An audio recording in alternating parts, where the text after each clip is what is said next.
How's it going, guys? Coffee here. Today I wanted to go over some new farming strategies that we've been doing in order to push the gold basically per map.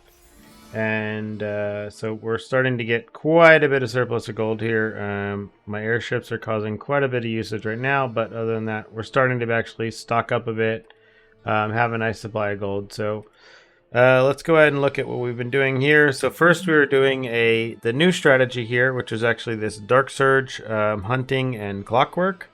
And then I was testing this compared to my Clockwork God of War Eterna for gold per map. And basically with the Clockwork and this God of War Eterna map, we're averaging 1755. And for the Darksurge hunting and Clockwork, we're averaging 1511. And this is on T8. The bigger thing though is it felt like the Darksurge definitely was making a lot more money because of the fact that it was absolutely printing Emberon cores. Like I'm talking, I got almost 600 Emberon cores in just a really short amount of time. These ended up being worth quite a bit. I ended up selling quite a bit of them rather. If we actually look at my history here, if you look through all of the Emberon cores here, I was just selling them 100 at a time. Getting a decent chunk out of that. I was getting a ton of edicts as well. So I was like selling my edicts here in stacks of 10, almost like kind of on repeat. I guess this is already too far back now, but I was able to get like 8 to 10 of these Doom edicts, which are like 11 FE per. And let's go ahead and showcase this kind of what it is, because I feel like this is kind of the best one to show. I'm hearing this is even better on Profound, if you can do it. Though if you are going to do it on Profound, you're going to have a significant amount of damage because this does use Clockwork. So Clockwork has been really good for me, just with very minimal points. So here I'm running 12 points here. If you don't have the same points, just run the only 4 points instead. Just for this, rating will be increased by 1 tier. This is the multiplier for all the chests from Clockwork.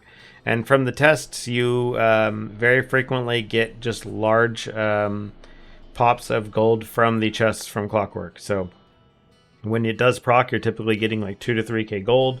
So if you actually look at the data here, what ended up happening is a lot of the times for the gold itself, we were getting these like really large maps of gold where you're getting like 4,000 gold here.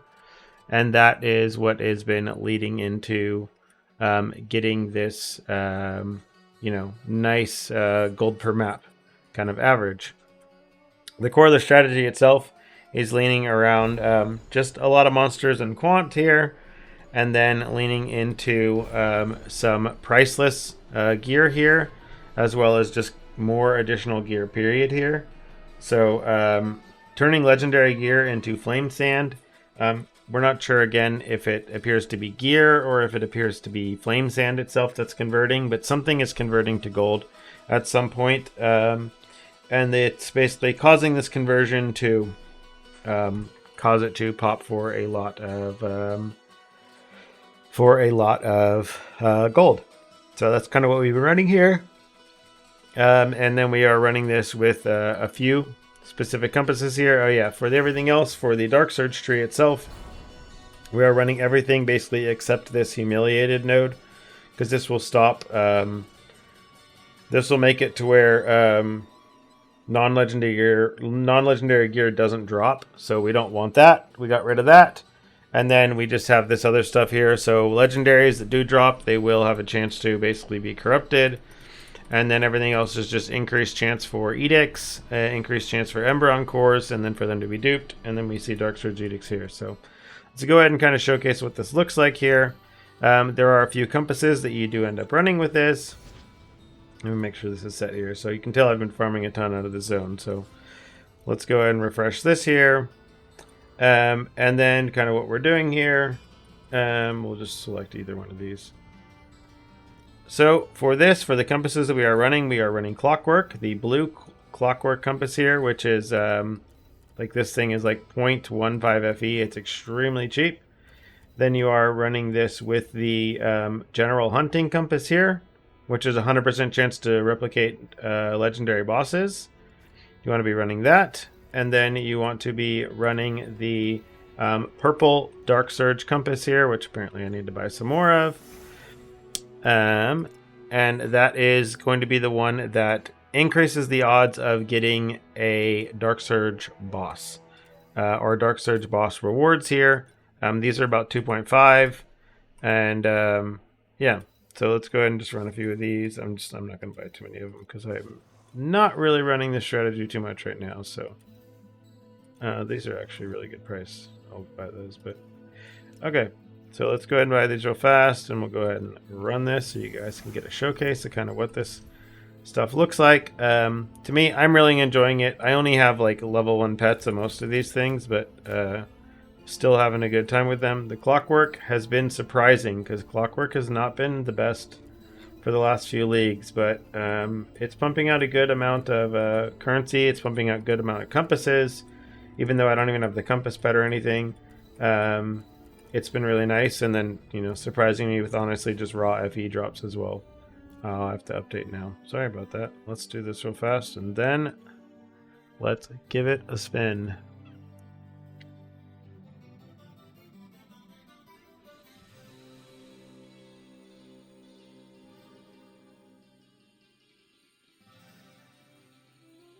Wonder what the patch was.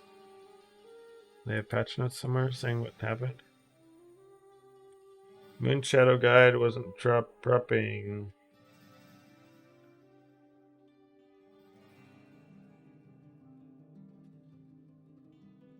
Odd.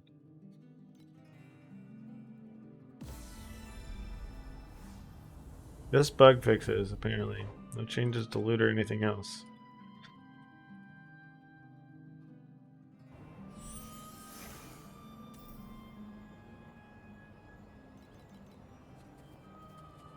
Alright, let's go ahead and do this. Showcase this here. I've just been running a very fast setup with this, nothing more. Just been gotta go fast. So, Clockwork, gotta remove this for hunting. And for the third time, this Darksurge purple here, max juice, and let's go ahead and open, and let's go.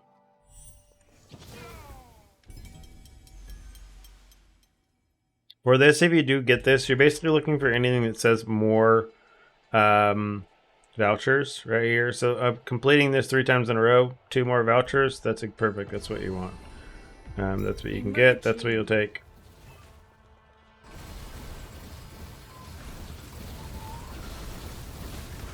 And then itself, if you haven't done Clockwork before, it does have a Bloody Mary enemy that is basically exactly like the Nightmare enemy, or the Never-Ending Nightmare from Dream. So basically you get that, you just make sure you stay away from her, and you'll kind of see if when she does spawn, I basically just will kind of bounce between a few of the spots to just get her to keep chasing me around, and I just basically stay away from her. So surprisingly, even with her ability to kind of one-shot me and my build not being the most tanky thing in the world, I did accidentally hit level 97 today on stream just from playing the game and running around. So I didn't end up having any deaths outside of the couple of deaths in team. We were doing city defense stuff, and I was getting pushed into doing deep space stuff. So other than that, though, nice and clean, no deaths, surprisingly fun, and just, you know, vibing and just out there pushing maps. So good times. Again, enjoying the build. These 2 different trees I was running were nice. I do enjoy these builds where you're going a bit fast. You're not focused too hard on any like really slow league mechanics for the most part. Just you get to blast a lot of mobs. Again, the biggest one is just to make sure you stay away from her, so she doesn't get you. But then once everything pops here, you get a nice little bump of stuff, and then you just get to go ahead and move on. You kill these, and then basically from here it's don't accidentally miss, or don't forget to actually go and get your do your Darksurge here. So I got lucky enough to get a cube real fast, so we'll do this real fast. But then we'll show Darksurge and see if we manage to get some bosses just in this one showcase here. If you don't get any the first time, again, you just keep going. Darksurge is very like feast or famine kind of league mechanic. Like you'll get runs like this where it's like, oh, I didn't really get anything. And then if you look over my VOD from today on stream, there's maps where like your map is littered with like 100 something things to pick up. So all in all with that, that was a 2,000 gold map here, 2,100 gold. Not too bad. It all adds up pretty quickly when it comes to the gold. So yeah, if you have any questions, leave them in the comments down below. And other than that, see you in the next one.